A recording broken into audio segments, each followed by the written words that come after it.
everybody, and welcome back to the Marisha Wallace Show. Oh my God, I'm so excited.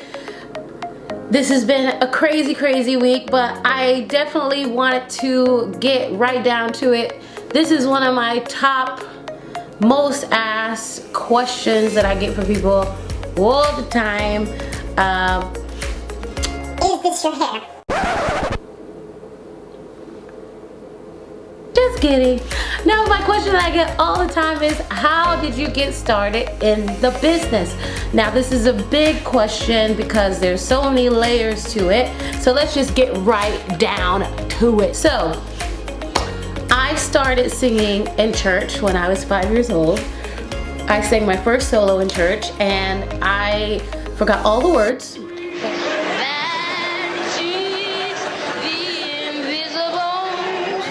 And my mother kept pushing me to keep singing, and so I did, and I just loved singing. But I was nervous. Even when I was a kid, I was so nervous to sing in front of all those people, but it was such great training to get to sing in front of people even when you're like 5 years old. We're in a very musical family. My brothers, my mom, my sister, my dad, my grandma, everyone sings or plays an instrument, so singing is in my family. But I was the first person to ever take it to the next level. I had a music teacher, Miss Betty Grantham, who is incredible. She was the one who encouraged me to take this to the next level. So she was like, you should go to college for this or university and maybe make a career of it. And so I was like, I don't know, but you know, we'll see. So I auditioned for the music school. I went to East Carolina University and got accepted into the school, but you have to also get accepted into a program. So I prepared an aria. Now, I have never sung opera in my entire life, but I prepared an aria called Se tu mami, which was in Italian. I'm 17 years old. I can barely speak English well, let alone speak Italian. COVID. So I went to the audition. I sang my song, but you know, I had practiced a lot that day, and I kept practicing, and I sang it. And the people behind the desk were like, So, we can accept you into the school. Something's wrong with your voice. who? They're talking to me? Who are they talking to? Me? Oh my God, I was like, okay. And that's that, sorry. So then I went back up out of the auditorium, and as I was running out, a professor came behind me and was like, stop, wait, don't leave. You have something, we just have to figure out what's going on with your voice. He gave me a free voice lesson. I go to speech pathologist, I go to an ENT after that, and then I find out I have a cyst on my vocal cords. Crazy times. Long story short, I find out that I have to get surgery and that I could possibly never sing again. Now, I believe in the power of prayer. I believe in the power of positive energy. So when I went to the surgery, I woke up and my mom was crying because she was like, oh my God, the doctor said he went in to do the surgery and the cyst was gone.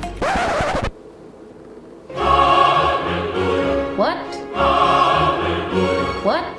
The cyst was gone. He removed the scar tissue.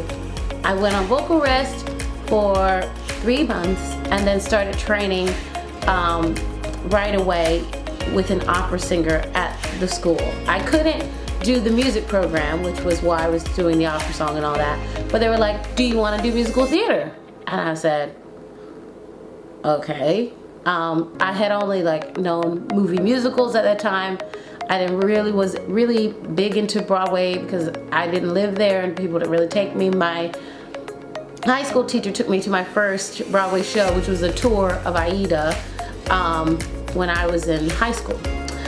So I was like, okay. So it gave me a year to recover, and then after that year of recovery, I auditioned for the musical theater program. They picked 15 people, and I got it.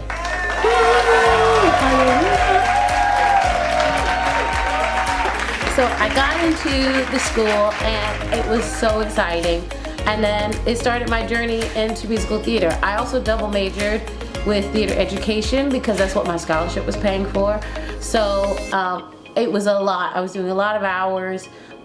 But I really had this love for musical theater and performing, and I also wanted to have a side, you know, what we call a backup gig as being a teacher. I finished school, and then I was, in the last semester, I taught high school for like a semester, and I was like, okay, I don't know if I want to do this right now. I feel like I need to go try being a performer and see what happens. I had 7 years to pay back this scholarship that I got, or I had to teach.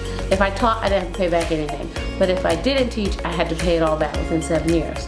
So I said, okay, if I can make enough money where I can pay back the scholarship, then I will just keep performing and I won't go back to teaching.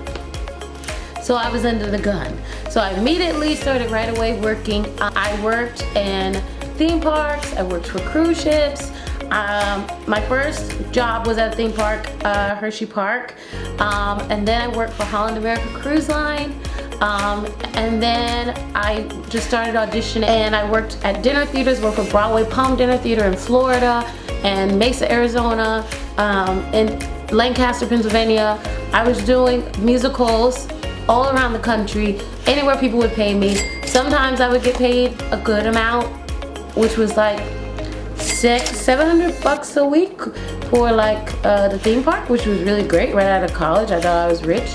And then like the dinner theaters would be like $300 a week, but I didn't care because they housed you and they fed you, and I got to do musicals like Rent and Chicago and Hairspray, and it just was so great to get like my feet wet in the business. Cruise ships, I worked in a top 40s band where I was singing covers with a band. It was just me and like 6-piece band, but I learned so much doing that because I learned how to be myself on stage. It was a hard slog. Like I literally was working as much as I could because I knew that every job would get better. Now, Actors Equity is the union that all performers have to be in if they want to be on Broadway or do equity work in regional theaters.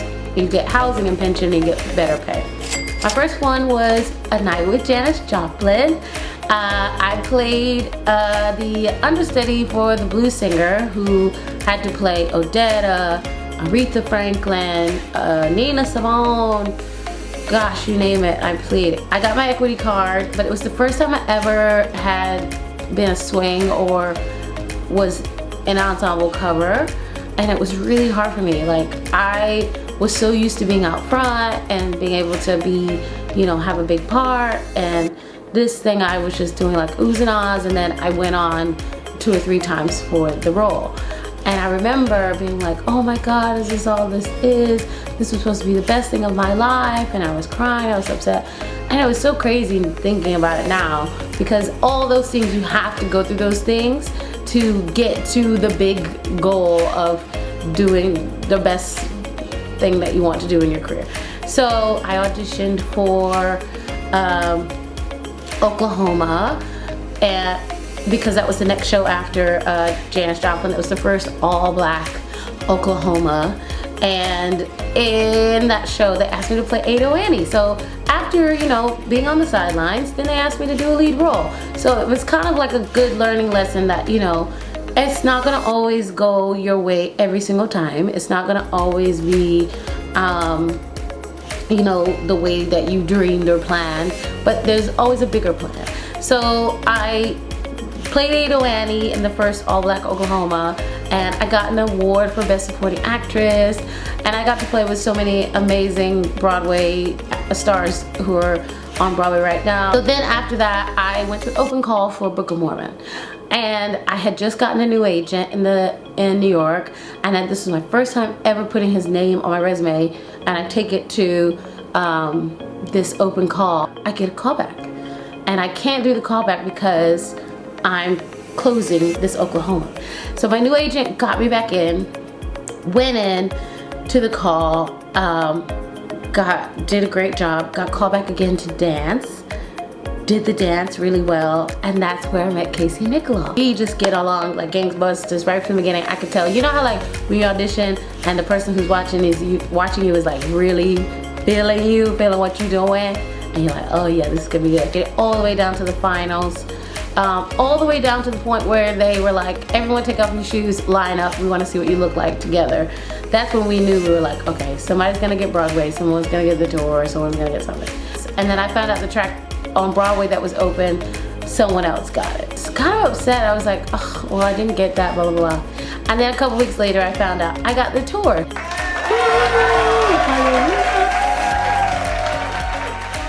So I got the first national tour of Book of Mormon, and I got to do it with Gavin Creel, who I love so much, and who I just recently did Waitress with after us doing that show together like almost 7-8 years ago now. While I was doing Book of Mormon, Casey came to visit multiple times. We got to hang out. We got to really know each other during this whole, you know, process of putting this new show up. And this was right after Book of Mormon had just come out on Broadway. So this was really, really brand new that we were taking it out to America. It was really exciting. I got to work with Matt and Trey.